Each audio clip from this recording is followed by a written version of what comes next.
Good evening guys, welcome back to another interesting video of Success Tracker. In the previous video, we are discussed about NEP 2020 regarding about school education system. So, in this video, we are going to look into the NEP 2020 of higher education system.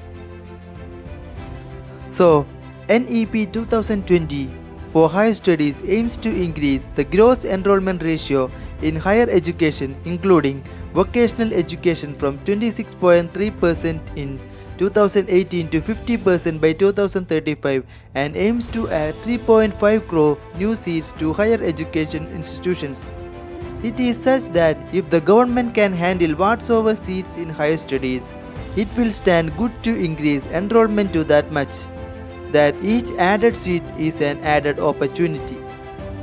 It is naked truth that our graduation and all higher studies programs despairingly fails to keep the standards, except the so-called prestigious institutions which are only a handful to count. The new policy envisages broad-based multidisciplinary holistic undergraduate education with flexible curriculum, creative combinations of subjects, integration of vocational education, and multiple entry and exit points with appropriate certification. Let's hope better from the new policy. Also, the decision of making multiple entry and exit points with appropriate certificates gets a warm welcome that a student incapable of studying the joint courses can exit without losing much of his years. An academic bank of credit is to be established for digitally storing academic credits earned from different HEIs so that these can be transferred and counted towards final degree earned. Multidisciplinary education and research universities, that is MERUS, at par with IITs, IIMs to be set up as models of best multidisciplinary education of global standards in the country. This seems to be good looking from distance, but the danger lying is that the students of these mentioned institutions are extra brilliant, and how can an average student be part with the latter once? If the universities tends to raise standards to keep up with IITs or IIMs, the failure rate shall definitely increase. The National Research Foundation will be created as an apex body for fostering a strong research culture and building research capacity across higher education. Higher Education Commission of India (HECI) will be set up as a single overarching umbrella body for entire higher education, excluding medical and legal education. The centralization of power by substituting the UGC, AICTE and NAAC seems to be an imprudence from the authorities. This may considerably affect the efficient functioning of the system. This will also lead to financial strain to the colleges or universities that may at last comes out as a burden for students. Public and private higher education institutions will be governed by the same set of norms for regulation, accreditation and academic standards. That hits the mark. This will definitely reduce the tortures in the private institutions. We are sorry to say that this one contradicts the good intention of the previous point. It is said that affiliation of colleges is to be phased out in 15 years and a stage-wise mechanism is to be established for granting granted autonomy to colleges. Autonomy of colleges will unmistakably serve to boost the hotness of faculty as well as the management. It is as welcoming an autocracy in institutions.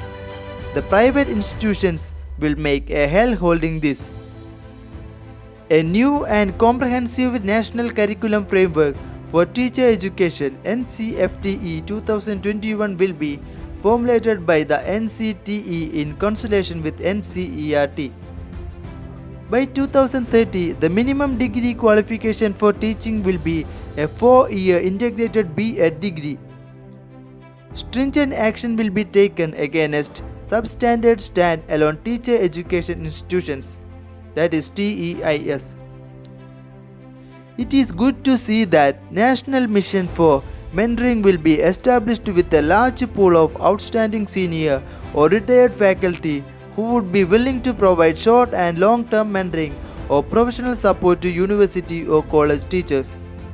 The National Scholarship Portal will be expanded to track the progress of students receiving scholarships. Also, we expect a transparent system for scholarship dispensation.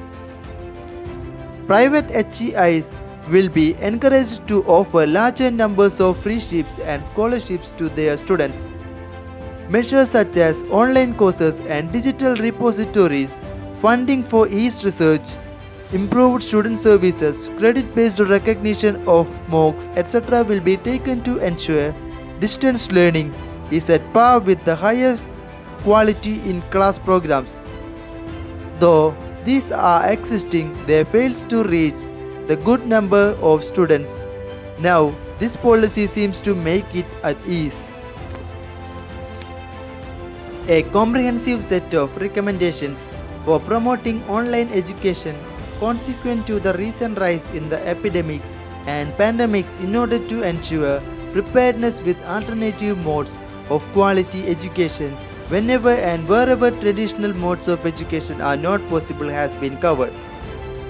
The introduction of a dedicated unit for the purpose of orchestrating the building of digital infrastructure, digital content and capacity building will be created in the HRD Minister to look after the e-education needs of both school and higher education, and an autonomous body, the National Educational Technology Forum (NETF), will be created to provide a platform for the free exchange of ideas on the use of technology to enhance learning, assessment, planning, administration makes the vicinity as well as minds of the students better.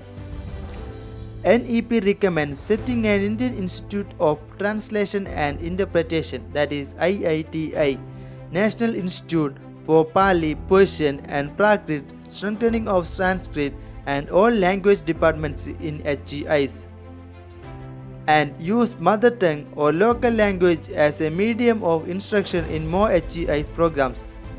Internationalization of education will be facilitated through both institutional collaborations and student and faculty mobility, and allowing entry of top world university to open campus in India. This one seems to be the best point laid by the cabinet. We should have an openness to accept foreign approach in education field.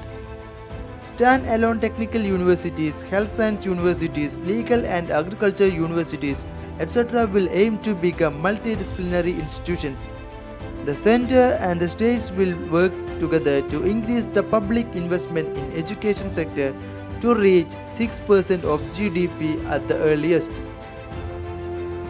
Here we comes to the end of the important parts of the National Educational Policy 2020. The Ministry of Human Resources Development has changed to Ministry of Education, which implies that the nation decides to increase the care on the educational sector. The NEP 2020 aims to achieve 100% youth and adult literacy as said by the concerned ministry. As each policy introduced so far in India since independence, this too has many advantages as well as drawbacks. Let's keep faith on the positive of the policy, and on the whole everything will end up good. One thing we have to say is that with the potential India has, we have all the chance to change this land into an educational hub. Click the like button below if you like the video.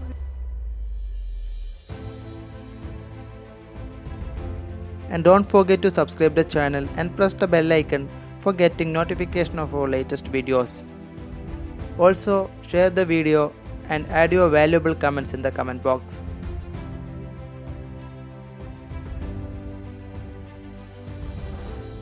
Thank you for supporting us.